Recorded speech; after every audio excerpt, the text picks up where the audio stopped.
Happy Valentine's Day! Welcome back to Drinking by Myself. My name is Emma and this, appropriately for Valentine's Day, is the Love-Hate Challenge. If you have not seen one of these before, the Love-Hate Challenge is when me and my best pal Emma from the channel Emma Tobias set each other 2 songs, 2 movies and 2 books on a certain theme, one of which we love, one of which we hate, and the other person has to guess which way round they go. Because it is Valentine's Day, we were thinking we could do like a romance theme, but we've actually already done that. I think the first one that we ever did was a romance theme, so I will put the links to both of those videos in the description box below so you can check them out. So instead, we were like, what else fits Valentine's Day? What summarizes everything that we love? And we realized the answer is ourselves. We love Emmas. So that is the theme of this Love-Hate Challenge. All of the songs, movies and books we have set each other all feature Emmas. And I don't want to jinx it, but I'm pretty certain I have got 10 out of 10. I am aiming for 100%. I always do really, really badly in these videos. I always guess Emma's loves and hates wrong, but I am feeling so supremely confident this time round. I'll put a link below to Emma's version of this video so you can go and see which songs, books and movies I set her and how she did guessing which ones I loved and hated. But are you ready for this amazing performance I'm about to give you? I'm going to guess all of hers right now. So starting with the songs, Emma set me 2 soundtrack songs. Somewhere in the Crowd from La La Land, sung by Emma Stone, and the Mr. Knightley theme from the 2020 movie of Emma. So I'm going to insert here the footage of my first reaction to these songs. Okay, it is Monday, the first day of the challenge, and the first thing I'm going to do is listen to the songs that Emma chose for me. So she chose 2 Emma themed songs. One of them is Someone in the Crowd from La La Land, which is sung by Emma Stone in the movie, and the other is the Mr. Knightley theme from the 2020 Emma movie. I have seen the movie Emma, but I can't picture what that sounds like. But Someone in the Crowd, I know, is one of my favourites. I loved La La Land. I know it's a divisive movie. So many people said that it was overrated and they're all fucking wrong. I loved La La Land. I listened to nothing else but that soundtrack for about 3 months. I've seen the movie so many times. So I'm already nervous because I know that Emma loved the movie Emma. So I feel like that's going to be the song that she loves and Someone in the Crowd is going to be the one that she hates. That's just my guess right from the start. And if so, I really am going to have to end my friendship with her. I know I say this all the time, but I really am this time because Someone in the Crowd is a beautiful song. But I'm going to listen to them both now. It's always a little tricky filming these because I can't let you hear what I'm listening to because of copyright. So I will just put something else over the top and you can watch me dancing around to both of these soundtracks.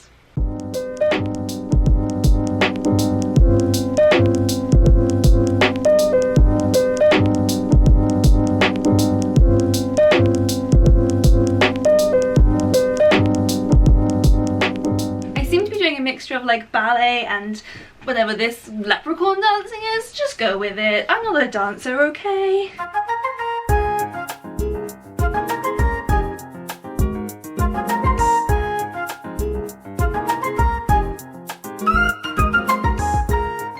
I'm legit out of breath from dancing to both of those. I feel like it's an easy decision, I think, that she would love the Mr. Knightley theme. I had not heard that before. Oh my god, I'm genuinely out of breath. The Mr. Knightley theme was really, really fun, so I'd be very surprised if she actively picked that as a song that she hates. I really liked it just then. I hadn't heard it before, other than in the movie, but I hadn't remembered it, and it had me dancing around. So I think she's gonna love that one and hate Someone in the Crowd, because loads of people hate La La Land, but I will say now, you're a bitch. So let's see if I got this right. Emma has sent me video recordings of her revealing her answers. I'm so nervous because I was feeling so confident about this video. Let's see which one she loved, which one she hated. Hi Emma, I look ridiculous and there are 2 sleeping dogs in this room, so if you hear snoring, that is what we are dealing with. I had so much fun doing this. I love talking about us and our namesakes. They're not our namesakes, people that are named Emma, because we are named Emma. Anyway. Fun fact, they are our namesakes. I only learnt this really recently. The word namesake just means someone with the same name as you. You don't have to be named after each other. Fun little fact for you. Let's talk about it. Let's do some revealing. Let's start with songs. So I gave you Someone in the Crowd, sung by Emma Stone from La La Land. And I have to read this one off. Mr. Knightley from the Emma 2020 score. Okay. Which one did I love? Which one did I hate? I absolutely love Mr. Knightley from Emma 2020 score. And let me explain. I love movie soundtracks and I love Jane Austen adaptation movie soundtrack movie scores. I really love them. I think they're beautiful. This one I love a lot. This one was conducted or created, composed by Phoebe Waller-Bridge's older sister. So it's lovely and wonderful, and I think it's really pretty, and I like listening to it when it's a nice day outside and you can walk around and pretend in a gorgeous cottagecore dress that you are Emma Woodhouse. I hate someone in the crowd from La La Land because I don't like the movie La La Land, and I think the production on, I'm not an expert, the production on this song in particular is quite shit, and I hate hearing it. I think it's bad. I think Emma Stone's not like a bad singer, but it's not a singing voice that I think really lends itself to like a theater song. I don't know. It's catchy. I know it's catchy, like someone's in the crowd, da da da da da da da da. It's very catchy, but in a grating sort of way for me. So there you go. Did you get it right? Okay. I did get it right. I'm proud of myself, but also a little mad at Emma because I love La La Land. Okay, next, the movies. Emma sent me 2 films starring actors called Emma, Nancy Drew, the 2007 adaptation with Emma Roberts, and a movie called Timer from 2009 starring Emma Caulfield.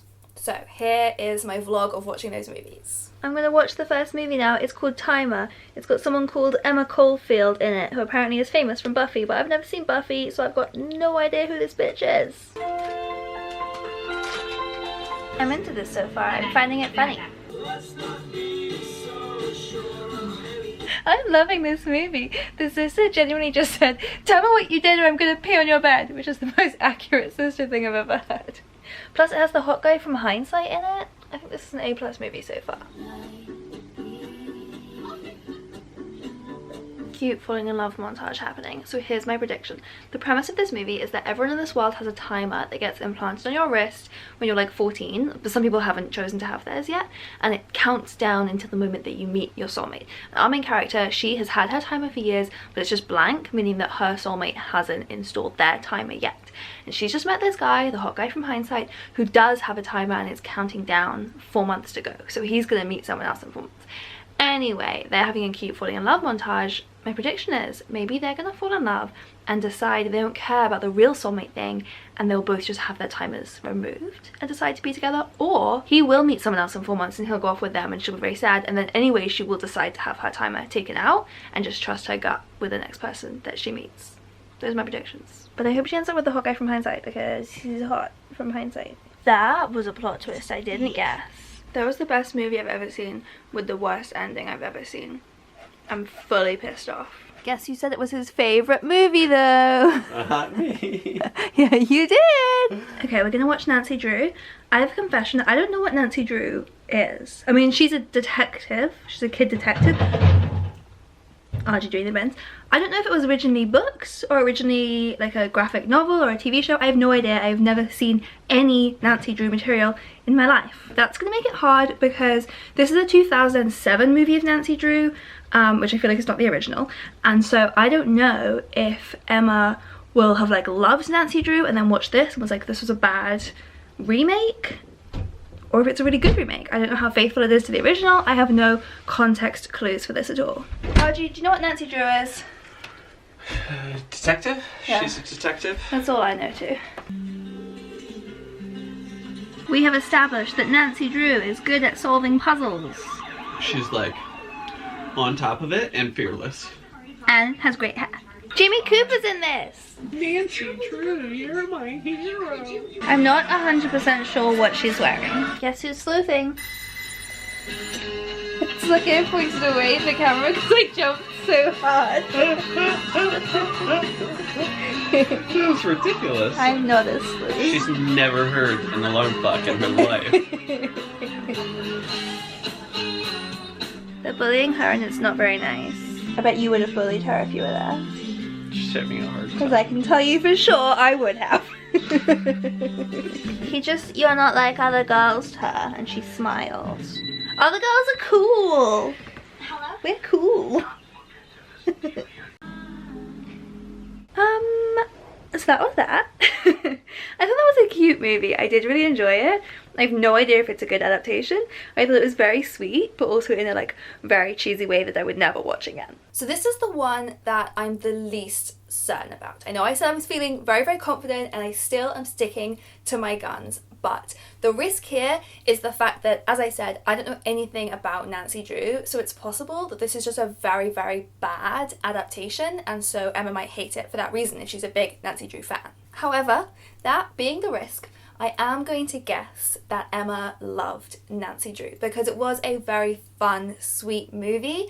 I think it would be her vibe more so than Timer, which I actually loved. I'm definitely going to watch that movie again. I thought it was fantastic, but the ending was so frustrating. I really, really hated the ending, and I think that's the kind of thing that Emma would hate enough to put her off the movie as a whole. I don't really mind having things that are a bit unsatisfying or sad or just like a bit bleak at the end, and I know that Emma doesn't like sad things, and so I think she will have found the movie Timer frustrating. I'm so nervous about this answer that I feel sick.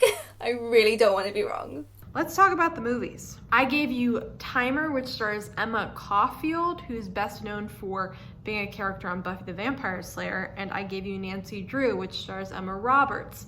All right, which one did I love? Which one did I hate? I hate Timer by Emma Caulfield, which I predict that you really enjoyed.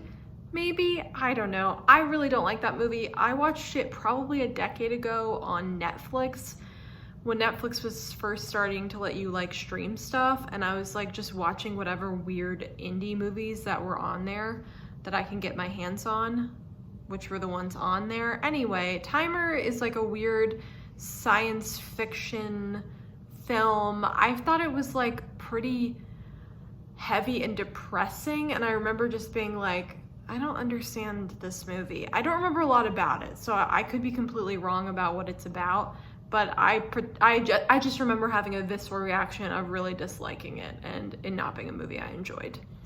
Now, I love Nancy Drew with Emma Roberts. Emma Roberts now is not a person that I enjoy, but Emma Roberts in like 2007 was someone I really enjoyed. I quite like this movie. I think it's really fun. I saw it in theaters with my mom. I dressed a lot like Nancy Drew when I was that age, so I could really relate. And I thought the mystery was really fun, and I liked the old Hollywood part of it. It's just a really cute movie, and her dad, Emma Roberts as Nancy Drew's dad in that movie, is he's kind of handsome. I really like that movie. I think it's super fun and quite a nostalgic film for me.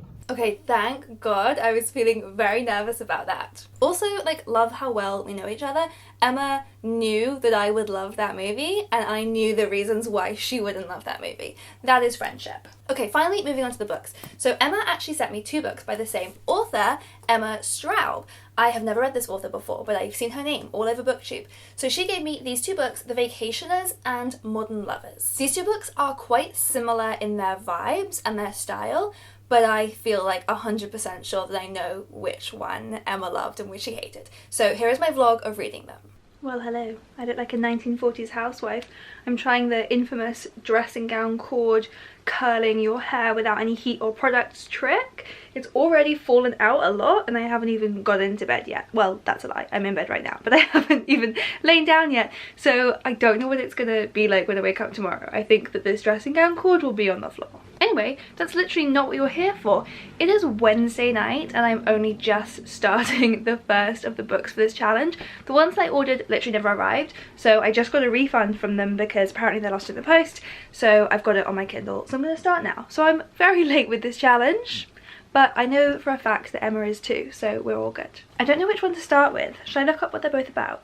Okay, so The Vacationers is about a dysfunctional family spending 2 weeks on a family holiday in Mallorca. Lovely, I've been to Mallorca a few times. And Modern Lovers is about a group of college friends, but like 20 years later, all grown up, and now finding their lives begin to unravel, whatever that means. I can't guess based on that which one would be Emma's favourite. I'm gonna start by reading the Mallorca one. because it's bloody cold here and maybe I'll feel warm if I pretend I'm in Mallorca. Reading by candlelight, but also by electric light. Hippo has also come to join me. Okay, I'm enjoying that so far. I've just read the first like quarter of it basically. I'm interested in the characters. I don't really know where it's gonna go. No thoughts really yet, but I'm gently enjoying it. But for now, I'm gonna go to bed and see how these curls do. Hello. I'm really nervous to see what they look like underneath this. This was not very comfortable to sleep in. This is the stupidest I've ever looked. But we have some curls. Okay, that's kind of awesome. And this had not been done very well. I feel like I could do this a lot better. It's cool to see that it does work. I look a bit like Medusa. It needs to calm down a bit, but that's pretty fun. That's some curly hair right there. Oh, look what arrived right after I gave up and got them on Kindle. I'm making a prediction now based on something I just remembered that Emma said once, which is that she hates stories about like middle-aged white couples whose marriages are falling apart. And that's what this is. So that could be a very big clue that she would hate this book, even though I'm enjoying it. Oh, they're going out clubbing in Magaluf. It's like it's 2007 again. That's where you would find me back then. Also, if this is the book that Emma hates, I'm starting to get it. I was gently enjoying it, but then nothing happened or changed and all of the characters suck. And I finished The Vacationers. I thought that was cute. I liked it. I did find all of the characters very unlikable, except for there are two characters, Carmen and Lawrence, who aren't actually in the main family, and they were basically the only people I liked in this whole book. The family themselves really sucked. So I didn't fall in love with it because it's not just that I didn't like the characters. I didn't really mind unlikable characters. It was that I didn't fully like get them or get their motivations a lot of the time, so I just didn't really connect with them. But I did think it was cute and I liked the ending. I'm still sticking with my prediction though that Emma would have hated this. It's so all of the things that she hates in books, I think. But then again, what do I know? I have been wrong in every single one of these. Okay, time for book 2. Just had a really fun virtual wine and movie night with my friends. I'm a little sleepy, but feeling perfectly like snuggling into bed and starting this. So my prediction is this is going to be the one that Emma loved because I'm assuming she hated the last one. So I'm pretty excited. And yes, I have my wartime curl situation back again because I liked it so much last time and I want to see if I can make it last a little bit longer. So I've like wrapped it a little tighter. We'll see. Good morning. I'm so sleepy, but I've come to snuggle downstairs and keep reading this book. I'm really enjoying this so far. I was really enjoying what I read last night. I'm enjoying this one a lot more. I think that Emma Straub is quite Sally Rooney-esque as a writer, like the commercial end of literary fiction. It's very much just kind of spending some time in the daily bitter thoughts of these various characters, which I'm into as a genre. But I think this one is working a lot better for me because the characters in this book I'm much more interested in than in The Vacationers. Those characters I did just lose interest in as the book went on, whereas these are like a very big range of characters and I'm really interested in all of them, even if I don't always like relate or even like all of them very much. So now moving over to the audiobook, the third format I've got of this book, to take it for a walk. I'm just about to go live on Tasman's channel for the queer readathon she's doing this weekend, and we're going to do some reading sprints. So I do have another book that I got for this. This is the love letters between Virginia Woolf and Vita Sackville-West. I've read a lot of these before on my women's studies degree and I got completely obsessed with them, so this is such a lovely book. But I am also going to read more of Modern Lovers because I don't think that the author is queer. I don't think she's publicly talked about being queer anyway, but most of her books, I believe, do have queer main characters, and in this, like, of the two main married couples, one of them is a lesbian couple. So I'll read some of this on the live as well. But I gotta go, I'm gonna be late. Look at that little loser. This is Emma. She's a bitch. Do I love her or hate her? Leave your guesses in the comments below. Just FaceTimed with Emma for like 2.5 hours. That was lovely, and now I'm gonna go and read this book in the bath. But I just noticed I was just like catching up to where I was on the audiobook to find my place, and I found like the equivalent of a typo in the audiobook. I've never heard that before. So I was reading along with the last few sentences. Hang on, that's our Chinese food. 1 second. Hello, Chinese food. So as I was saying, I was listening along to the audiobook and like reading at the same time, and I noticed a sentence that was different, and the one that's printed in the book makes sense, and the one in the audiobook, she put an extra not into the sentence that doesn't make sense. So it must have just been like, you know when you get a slip of the tongue? I do that all the time. When I'm editing videos, I play back what I said and the sentence doesn't make sense. I didn't even realise I said the wrong word. But it's so funny, like nobody caught that. Just like how whenever you find typos in books, you're like, oh my god, nobody caught that. That's so funny. Is it funny, or am I just a total nerd? Let's get in the bath. Archie ran me a bath because he's a heavenly angel. So I'm gonna climb in there now with my spring rolls and my book. I forgot my book.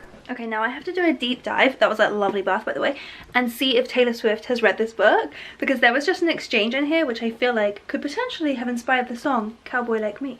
And I do know that Taylor Swift likes Sally Rooney, and I did say this was very Sally Rooney-esque. My search has been inconclusive.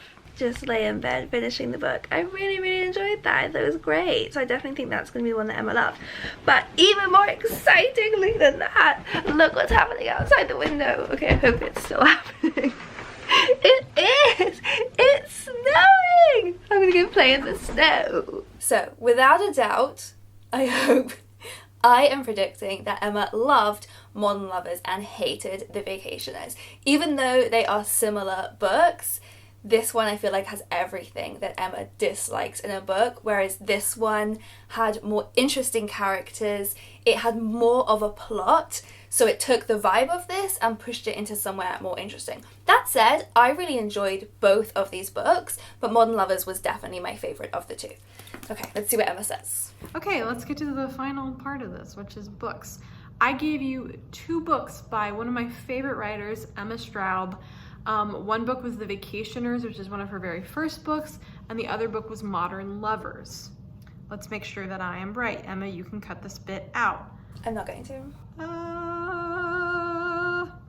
Yes, okay. The one that I really hate is, and I wouldn't even say I really hate it, but I don't love it, and that's The Vacationers. Yes. The Vacationers follows my rich people moaning kind of thing. I read it probably like 6 or 7 years ago. I don't know, a really long time ago when I was working at a summer camp.